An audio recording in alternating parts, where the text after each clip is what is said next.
Marathi hotspot हो मंडळी हो, हॉटस्पॉट इथंच आहे बर का. तर मग चला चॅनलला सबस्क्राईब करा आणि घंटी नक्की वाजवा. आपल्या सगळ्यांचा मराठी हॉटस्पॉट. कोणी एकी भुलली नारी विकिता गोरस घ्या म्हणे हरी, देखिला डोळा बसला म्हणे तोची वदनी उच्चार. आपुलियाचा विसर भोळा गोविंदू कळा कौतुके, देखिला डोळा बसला म्हणे तोची वदनी उच्चार. तुका म्हणे हासे जा नाही काढतय ठाई, देखिला डोळा बसला म्हणे तोची वदनी उच्चार.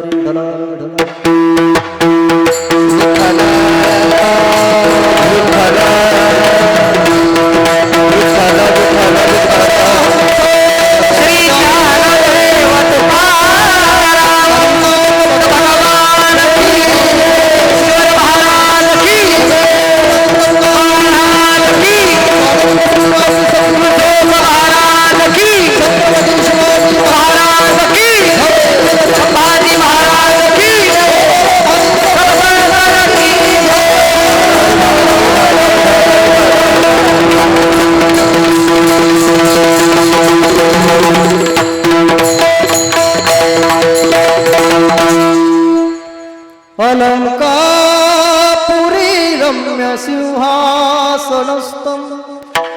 पदं भोजते जस्फुरदिप्रदेशं. विधीन्द्रादिदेवै सदा स्तूयमानं समाधिस्थमूर्तिं भजे ज्ञानदेवं. समाधिस्थमूर्तिं भजे ज्ञानदेव. जोडून या कर चरणी ठेवितो माता, चरणी ठेवितो माता.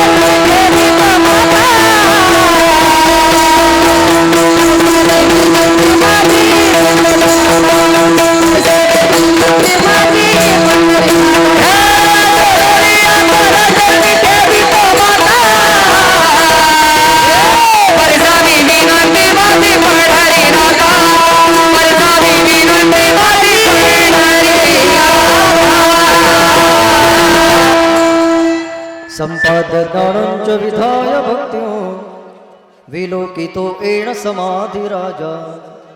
वैराग्यवन्तं सुविचारयुक्तं नमामि जोगं शीर्षा गुरुन्तं. जिथे ज्ञान विज्ञान संजीव होती, जिथे योग विद्येस सामर्थ्येते, जिथे मानवाला मिळे मोक्ष गाथा. तुझ्या पायरीसी सदा नम्र माथा. नवे फूल अश्वत्थ वृक्षास आले, जिथे ज्ञान ओवे सहवेद झाले. तुझ्या शब्द शब्दात सायोजनाता, तुझ्या पायरीसी सदा नम्र माता.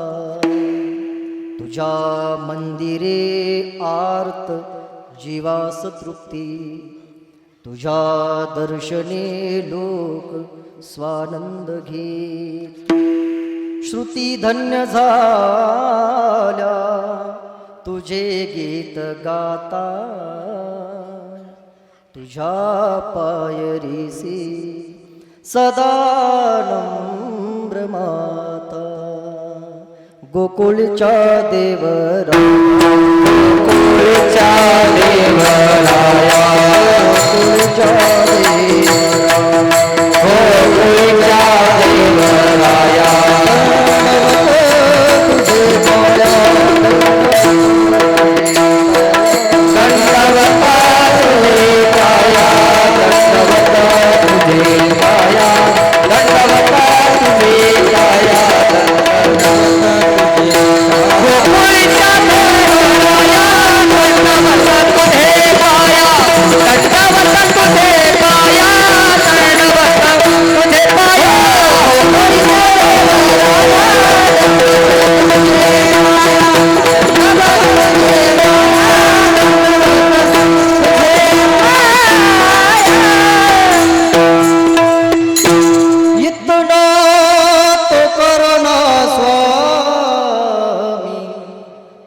प्राण तन से निकले गोविंद नाम लेकर, तब प्राण तन से निकले।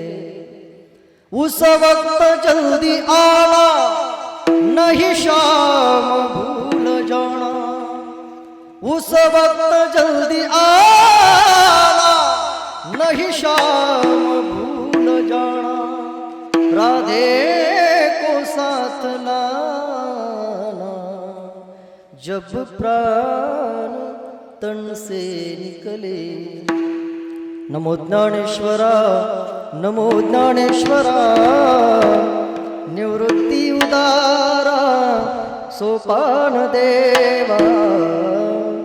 मुक्ताबाई नमो त्रिभुवन पावन, अद्यत्रय जननी देवाची। सेवेलागी सेवक झालो तुमच्या लागलो निज चरणा। अहो स्वामी तुकया देवा यावरी न करावा अवहेरू। कोणी एकी भुलली नारी विकिता गोरस घ्या मने हरी।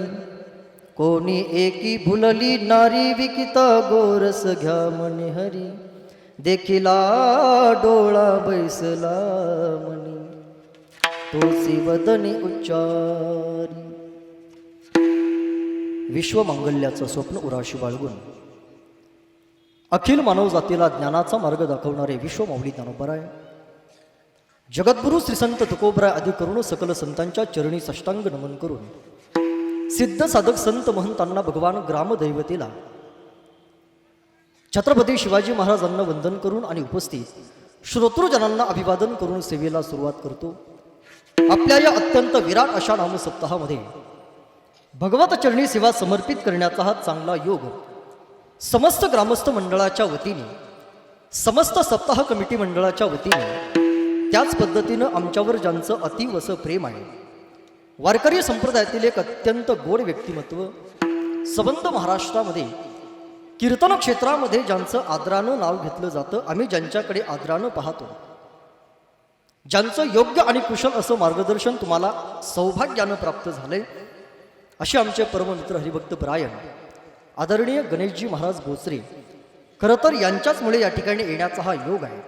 या प्राप्त योगातून भगवत चरणी सेवा समर्पित करण्याच्या निमित्तानं जी गवळण आज आपल्या सर्वांच्या सेवेकरता उपस्थित केली, ती गवळण जगद्गुरु जगतवंदनीय संत श्रेष्ठ ज्ञानाचा सागर, भक्तीचा आगर, वैराग्याचं शिखर, श्रीमंत ज्ञानवंत गुणवंत कीर्तिवंत सामर्थ्यवंत वरदवंत या वारकरी संप्रदायामध्ये आपल्या अभंग वाणीला सूर्याची प्रखरता, चंद्राची शीतलता, अग्नीची दिव्यता, वेद मंत्राची पवित्रता, गंगेची सुचिता आणि आईची वात्सल्यता अशी उपमा दिली गेली आहे। असे देवमान्य संत, संतमान्य संत, जगतमान्य संत जगद्गुरु श्री तुकोबराय श्री महाराजांची संपूर्ण विश्वाला गोदावरी माते इतकीच पवित्र आणि पुनीत करणारी सुंदर गवळण गोदावरी मातेच्या पवित्र सानिध्यामध्ये आपण तुमच्या सर्वांच्या सेवेकरता उपस्थित केली, की ज्या गवळणीमध्ये जगद्गुरु श्री संत तुकोबराय या सकल जगतामध्ये सामान्य जीवापासून देवापर्यंत, मुंगीपासून हत्तीपर्यंत, पामरापासून सिद्धांपर्यंत, मुक्तापासून मुमुक्षूंपर्यंत, अनाथापासून सनाथापर्यंत, जीवदशेपासून शिवदशेपर्यंत, किंबहुना काश्मीरच्या नंदनवनापासून मलयागिरीच्या चंदनवनापर्यंत एकूण एक जीव ज्या देवाच्या प्राप्तीकरता अहोरात्र साधना करतो आहे, तो भगवान परमात्मा ज्या वेळेला गोकुळातील गवळणीला दिसतो, ज्या वेळेला गोकुळातील गवळणी त्या भगवंताला पाहत आहेत, भगवंताला पाहिल्यानंतर गोकुळातील गवळणीच्या जीवनामध्ये जो अनुभव आला, त्या अनुभवाचं चिंतन जगद्गुरु तुकोबराय आजच्या गवळणीमध्ये तुमच्या आमच्या समोर ठेवतायत। संकल्पित वेळेमध्ये त्या अनुभवाचं चिंतन आज आपण या ठिकाणी करणार आहोत।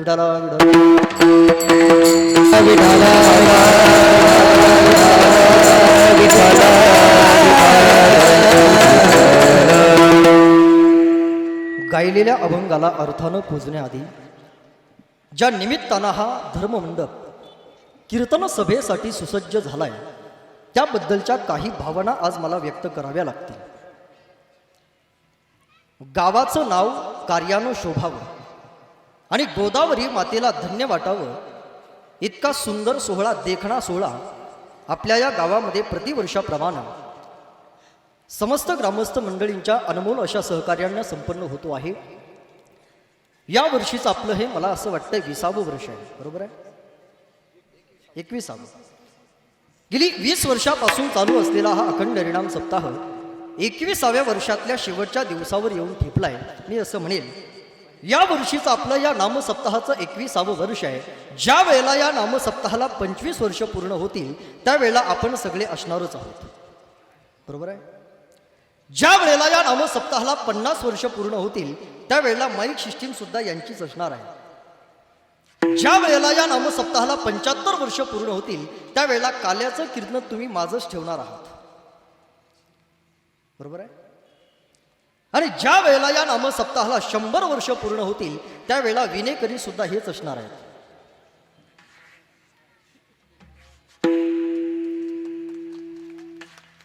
क्या भरोसा है इस जिंदगी का, साथ देते नहीं किसी का, तो काया नगर का सौदागर, एक दिन तो तुम्हें जाना है. उद्याचं काही घेऊन बसले दादा, माणसाचा क्षणाचा सुद्धा भरोसा नाही. म्हणून गेली 21 वर्षापासून ही परमार्थाची साधना भगवंताच्या प्राप्तीकरता तुम्ही करत आहात. गावामध्ये आल्यानंतर समाधान वाटलं. गणेश महाराजांनी मला सांगितलं की महाराज, या ठिकाणी भक्ती आहे, या ठिकाणी त्याग आहे. आपल्या गावातील म्हातारी माणसं परमार्थामध्ये आहेच, परंतु गावातील तरुण मंडळी सुद्धा परमार्थामध्ये आहेत. याचं खरोखर आम्हाला कौतुक आहे.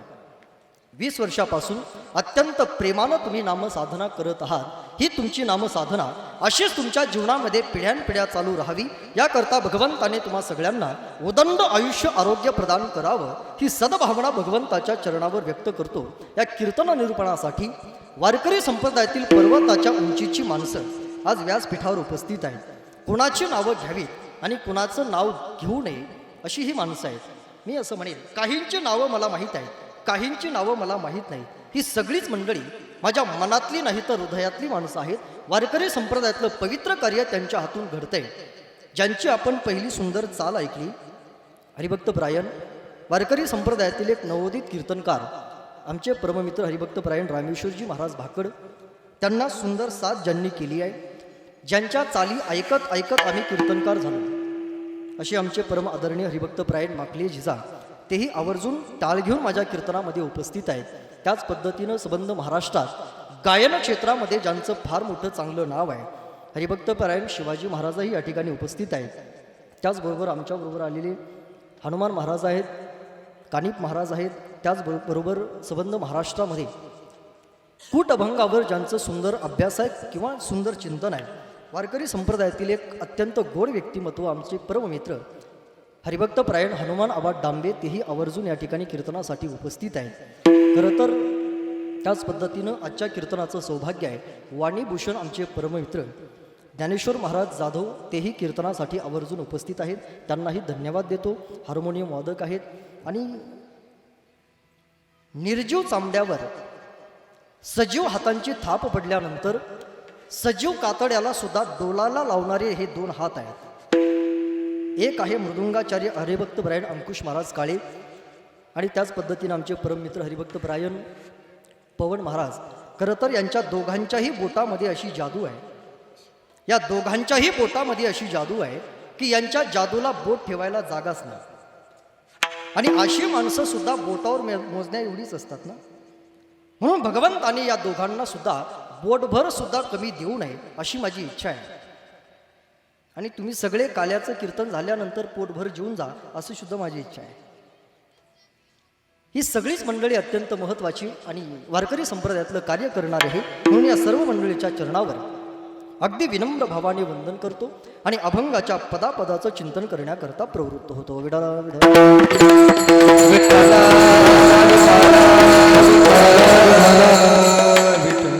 गेली 7 दिवस चालू असलेल्या अखंड हरिनाम सप्ताहाची आजची काल्याची कीर्तनाची सेवा आपण ऐकत आहात. दादा, वारकरी संप्रदायामध्ये काला होतो. वारकरी संप्रदायामध्ये काला का होतो त्याचं कारण जर आपण ऐकत असाल तर मी प्रेमानं तुम्हाला सांगेल. बघा, वारकरी संप्रदायामध्ये काला होतो त्याचं कारण वारकरी संप्रदायाचे काला आहे. कळत असेल तर बघा तुम्हाला. वारकरी संप्रदायाला मी काला का म्हटलं? अरे काला म्हणजे काय? अनेक पदार्थ ज्या ठिकाणी एकवटले जातात दादा त्याला काला असं म्हणतायत. काला असं म्हणतायत. आपल्या स्वरूपाची आपल्या अस्तित्वाची जी ओळख विसरतायत दादा त्यांना काला असं म्हणतात. काल्यामध्ये सहभागी होणं हे फार महत्त्वाचं कार्य आहे. मी तुम्हाला सांगेल बघा, आपण किती मोठे आहोत, आपण किती श्रीमंत आहोत किंवा आपल्याला किती लोक ओळखतायत याचा विसर पडावा लागतो.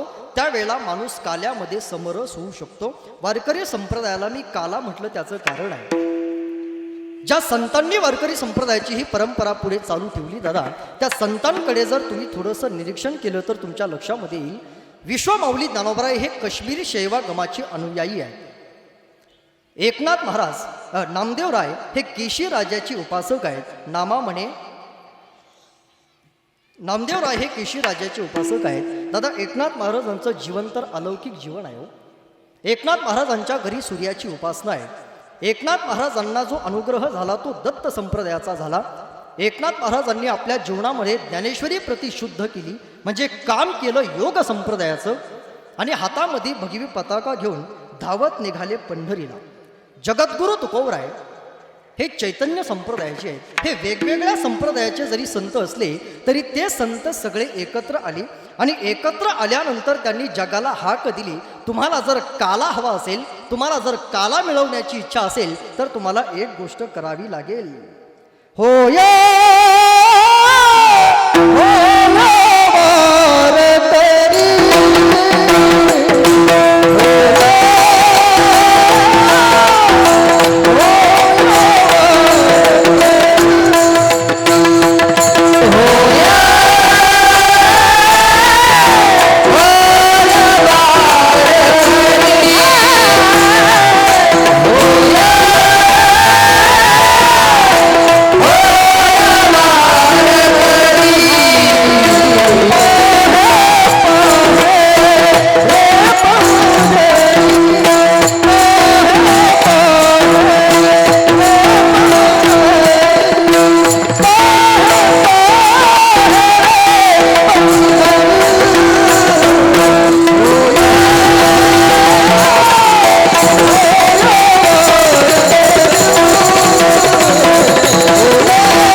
काला हवा असेल तर दादा तुम्हाला वारकरी संप्रदायामध्ये वारकरी व्हावं लागेल. मी असं म्हणेन, काल्याची परंपरा तशी यमुनेतली आहे, परंतु सद्यस्थितीला काला फक्त चंद्रभागेमध्ये होतो. ज्ञानोबा माऊली तुकाराम, ज्ञानोबा माऊली तुकाराम, ज्ञानोबा माऊली तुकाराम, ज्ञानोबा माऊली तुकाराम. एक चिटाळी झाली चंद्रभागे वळवा, माझा ज्ञानराज गोपाळासी लया वाटी, ज्ञानोबा माऊली तुकाराम. काला करण्याकरता तुम्हाला वारकरी व्हावं लागेल.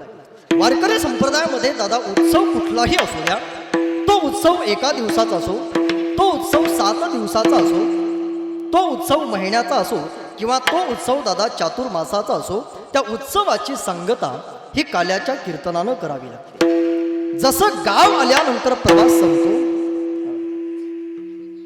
जसं गाव आल्यानंतर प्रवास संपतो, ढेकर दिल्यानंतर जेवण संपतं, यज्ञामध्ये पूर्णावती झाल्यानंतर यज्ञ संपतो, तसं काल्याचं कीर्तन झालं म्हणजे सप्ताहाची सांगता होते.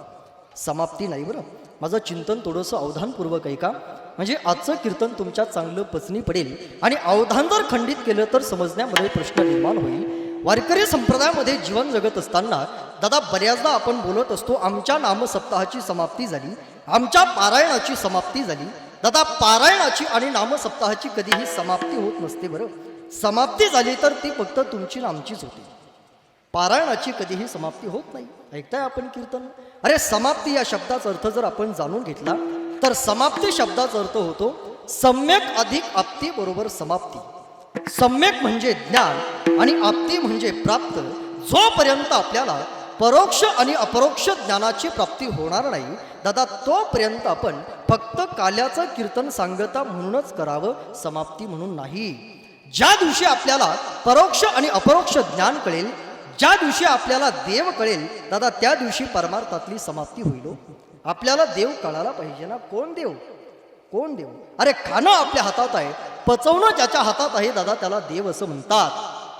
गाडी घेणं आपल्या हातात आहे, त्याच गाडीवरती बसून घरापर्यंत पोहोचतं करणं ज्याच्या हातात आहे दादा त्याला देव असं म्हणतात. अरे झोपणं आपल्या हातात आहे, झोपेतून उठवणं ज्याच्या हातात आहे दादा त्याला देव असं म्हणतात. अरे कोरोना कधी आणायचा आणि कोरोना कधी घालवायचा हे ज्याच्या हातात आहे दादा त्याला देव असं म्हणतात. एक वाक्य सांगू, महाराष्ट्रातला टाळ वाजू लागला, महाराष्ट्रातला टाळ वाजू लागला, महाराष्ट्रातलं भजन चालू झालं आणि दादा कोरोनाच गेला. खरं तर या मृत्यू लोकामध्ये 2020 साली आपल्यावर 2 संकट होती. पहिलं संकट होतं ते कोरोनाचं आणि दुसरं संकट होतं ते वाघाचं. वाघ होता ना तुमच्याकडे? कोरोना माणसाला एकत्र बसू देत नव्हता आणि वाघ एकट्याला फिरू देत नव्हता. असं असताना सुद्धा खऱ्या अर्थानं वारकरी संप्रदायामध्ये आपण काल्याची साधना करत असतो. देव जोपर्यंत आपल्याला प्राप्त होणार नाही, देव जोपर्यंत आपल्याला मिळणार नाही, जोपर्यंत परोक्ष आणि अपरोक्ष ज्ञान आपल्याला कळणार नाही तोपर्यंत सांगता म्हणूनच काल्याचं कीर्तन करावं, समाप्ती म्हणून अजिबात नाही. आणि कीर्तनासंबंधानं विचार मांडत असताना दादा इतर कीर्तनाचा विधी वेगळा आहे आणि आजच्या कीर्तनाचा विधी वेगळा आहे. इतर कीर्तनामध्ये तुम्हाला भक्तीबद्दल, ज्ञानाबद्दल, वैराग्याबद्दल बोलता येतं. इतर कीर्तनामध्ये तुम्हाला विनोदाच्या गप्पा सुद्धा कीर्तनातून मारता येतील. परंतु आजच्या कीर्तनाचा विषय किंवा आजच्या कीर्तनातला कीर्तनकार फार बांधलेला असतो. आजच्या कीर्तनकारांना बोलावं लागतं.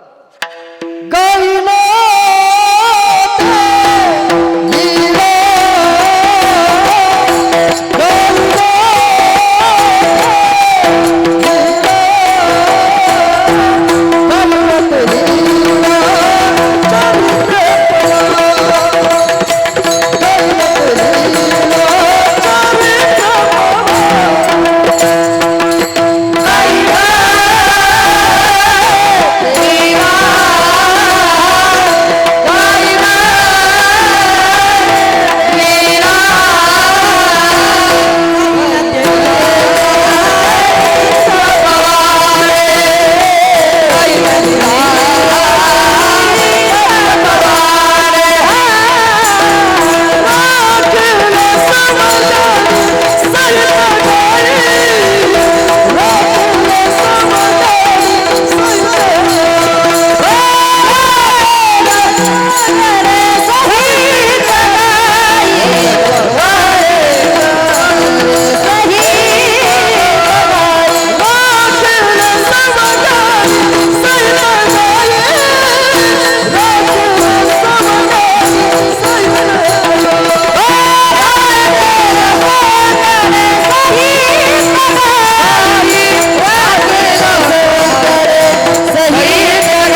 चरित्र पवाडे राखिले सवंगडी सहित गाई.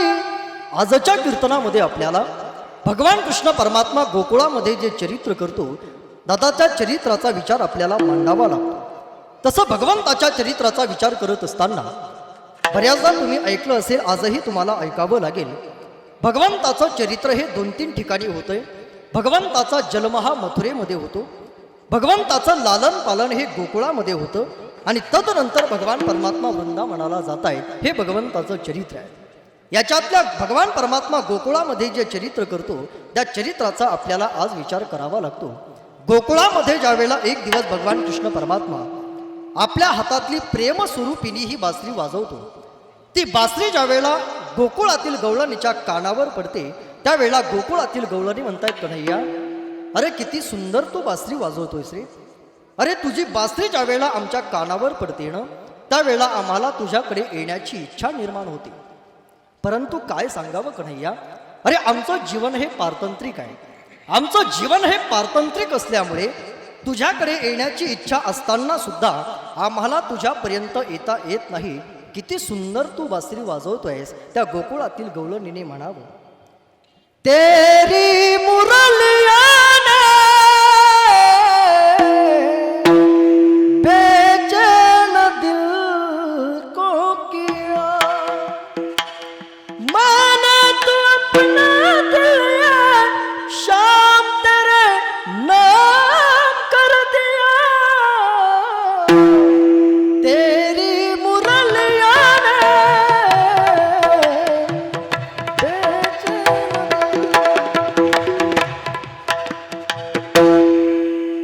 फक्त ते गाणं म्हणू नका बरं, नाही तर तुम्ही म्हणाल तेरी मोहब्बत, हे नाही म्हणायचं.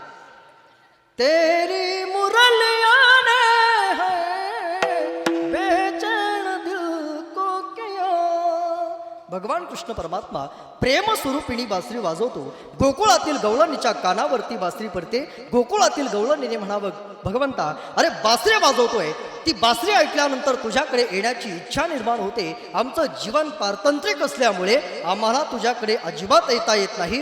बासरी जर वाजवण्याची इच्छा असेल ना, थोडीशी हळू बासरी वाजव, जरा धीरे से बजाना, जय हो तुलसी बजाना, जरा धीरे से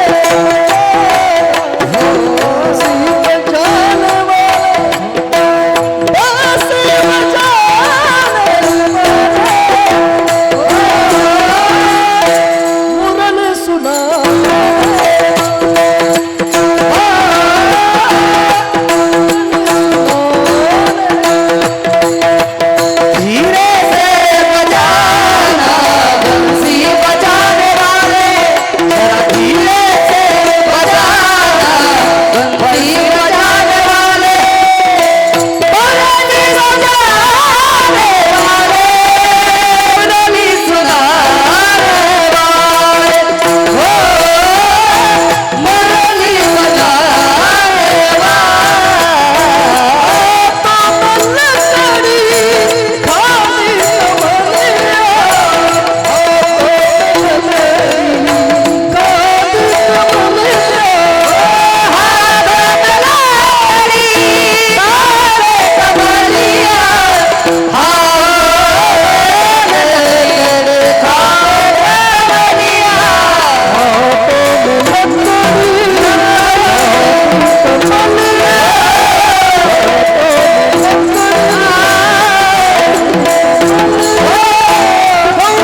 जरा जरा जरा जरा धीरे से बजा.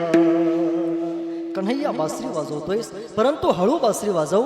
ती बासरी आमच्या कानावर येऊच नये, कारण ती आमच्या कानावर आल्यानंतर तुझं दर्शन करण्याची इच्छा निर्माण होते. दादा, त्या गोकुळातील गवळणी म्हणतायत, गोकुळातील त्या गोपी म्हणतायत. त्या गोपी अर्थात गोकुळातल्या सर्वसामान्य गवळणी किंवा गोपी नव्हत्या. तुम्ही जर गोपी शब्दाचा अर्थ भागवतकारांना विचारला तर भागवतकार आपल्याला गोपी शब्दाचा अर्थ आपल्या हातामध्ये देतील. गाम दृष्टीम पांतिम रक्षंती इति गोपी, जी आपल्या नेत्राद्वारे नेहमी दुष्ट विषयापासून आपलं रक्षण करते. दादा, तिला गोपी असं म्हणतात.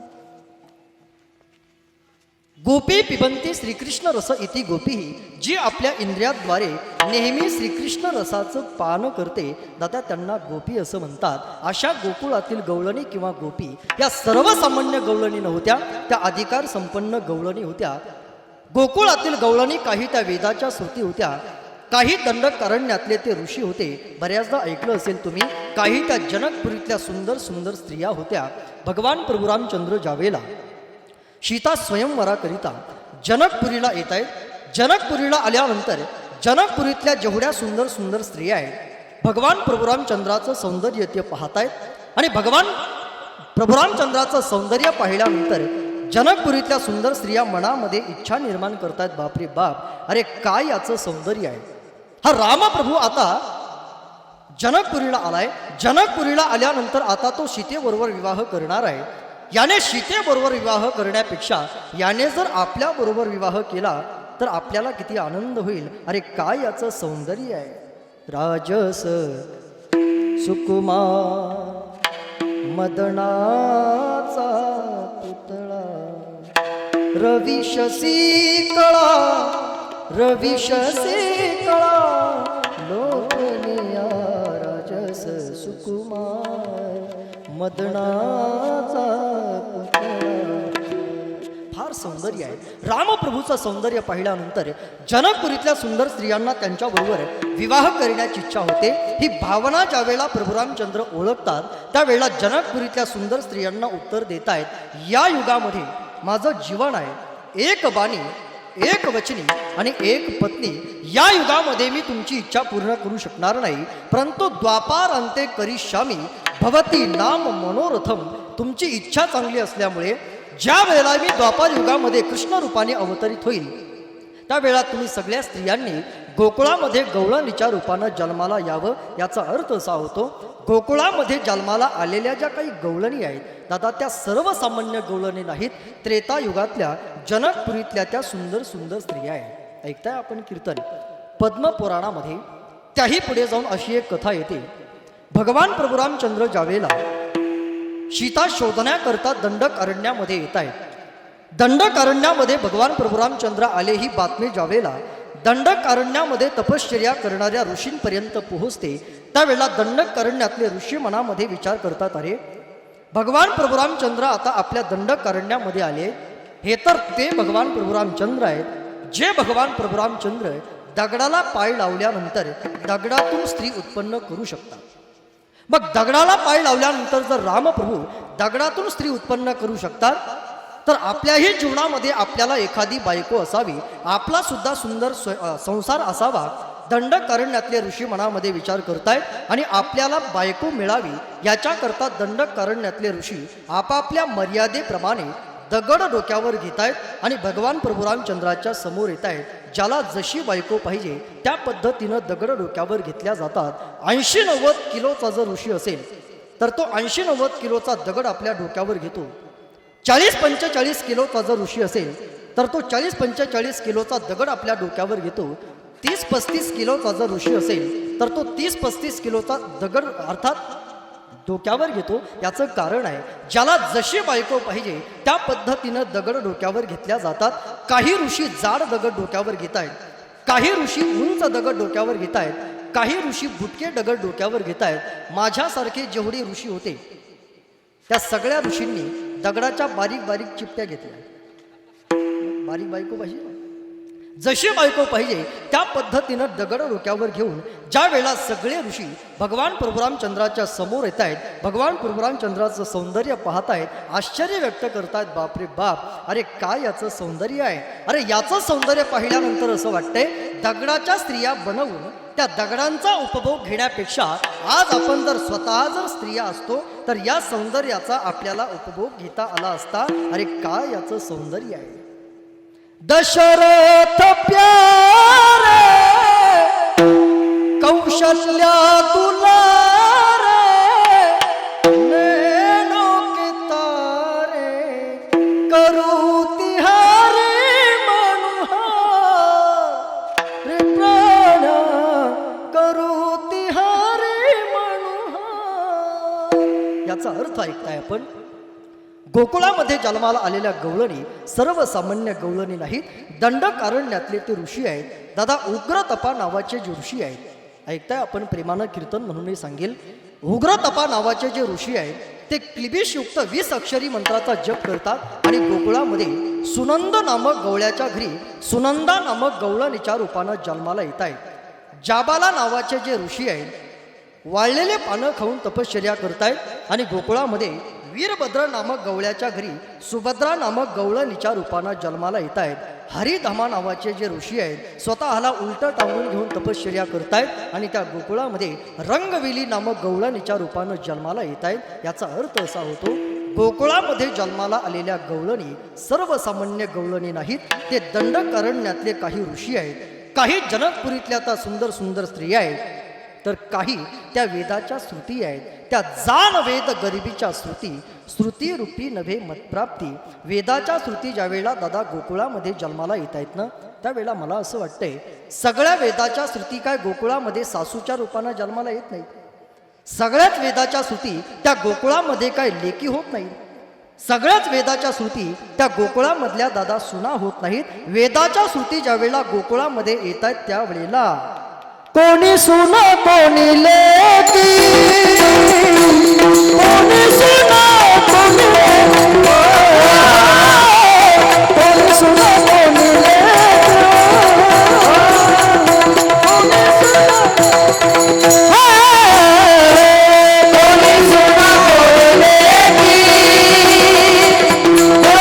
सुना कोणी लेकी, कोणी सुना कोणी लेकी,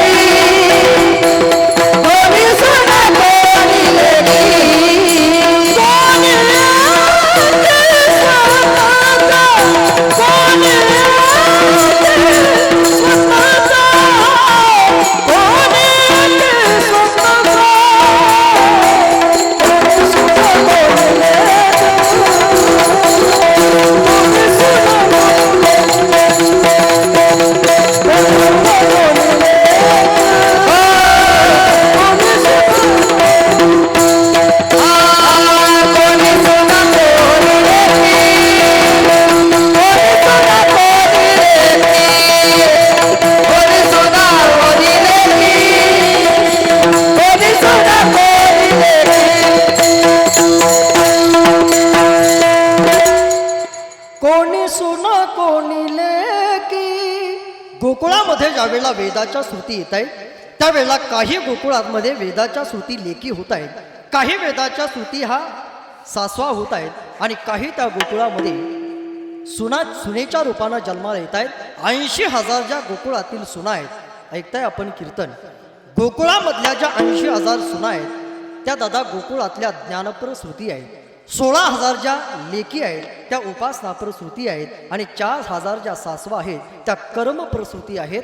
वेदाच्या श्रुती ज्या वेळेला गोकुळामध्ये येत आहेत, ज्या वेदाच्या श्रुती गोकुळामध्ये सासूच्या रूपानं जन्माला आल्या, त्या सासवांच्या कानावर ज्या वेळेला भगवंताने वाजवलेली बासरी ऐकू आली त्यावेळेला गोकुळातील सगळ्या सासवा भगवंताचं दर्शन करण्याकरता धावत निघाल्या. त्याचं कारण आहे सासूचं जीवन दादा स्वाधीन जीवन आहे. सासू कधी आपल्या जीवनामध्ये वाटेल ते करू शकते, तसं सुनेचं जीवन हे पारतंत्रिक आहे. सुनेला सगळ्यांचं ऐकावं लागतं. गोकुळातील सुनांच्या कानावर ज्या वेळेला बासरी पडते सुनेला जाता येत नाही. सासूच्या कानावर बासरी ऐकू आल्यानंतर सासवा धावत जातायत. सासूचं जीवन हे स्वाधीन आहे, सुनेचं जीवन हे पराधीन आहे. म्हणून तर सुनेला सगळ्यांचं ऐकावं लागतं. म्हणून तर घरामध्ये सुनेला सून असं म्हटलं जातं. नवऱ्याचं सून, दिराभायाचं सून, तिला सगळ्यांचं ऐकावं लागतं, तिला सून असं म्हणतात. आता सासू तिलाच म्हणतात की जी बऱ्याच दिवसापासून सासून ठेवते. आता सासवा काय काय सासून ठेवतात मी कीर्तनात सांगू का? फाटक्या शर्टाच्या गुंड्या सुद्धा सासवा सासून ठेवतात. नाकात मोडलेल्या सुया सुद्धा सासवा सासून ठेवतात. म्हणून तर सासूला घरातली राष्ट्रपती म्हणतात. बरं, सासू म्हणजे घरातली राष्ट्रपती प्रतिभाताई पाटील.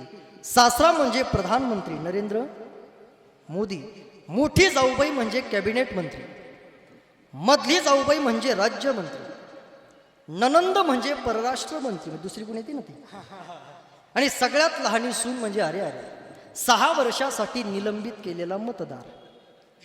त्या सुनेच्या स्वाधीन काहीच नाही. सुनेच्या स्वाधीन खाणं नाही, सुनेच्या स्वाधीन बोलणं नाही, सुनेच्या स्वाधीन चालणं नाही. बघा ना तुम्ही, एखाद्याच्या घरी जर पाहुणे आले असतील आणि पाहुण्यांकरता जर एखादी सून स्वयंपाक बनवत असेल आणि स्वयंपाक बनवता बनवता एखादी सुंदर भजे तळत असेल तर गावातील एखादी तरी सून भजे तळता तळता भजे खाते का?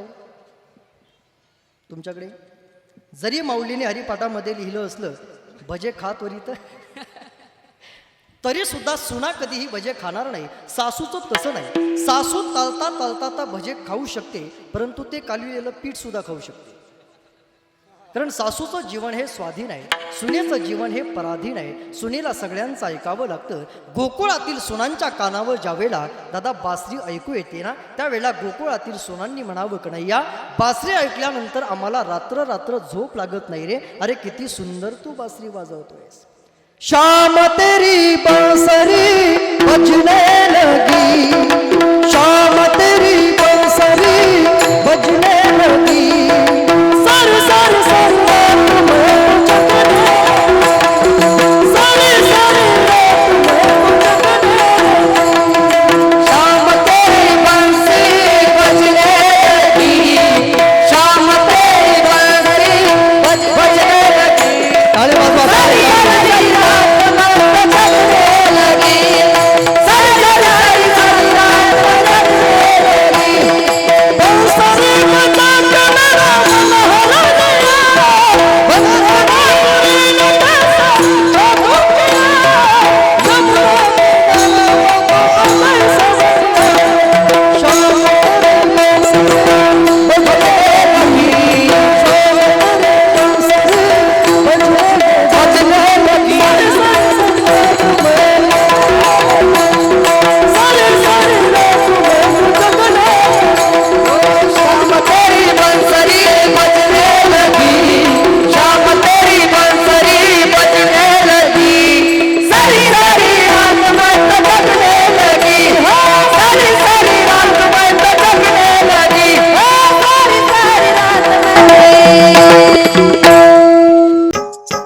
मराठी हॉटस्पॉट. हो मंडळी हो, हॉटस्पॉट इथंच आहे बर का. तर मग चला चॅनलला सबस्क्राईब करा आणि घंटी नक्की वाजवा. आपल्या सगळ्यांचा मराठी हॉटस्पॉट.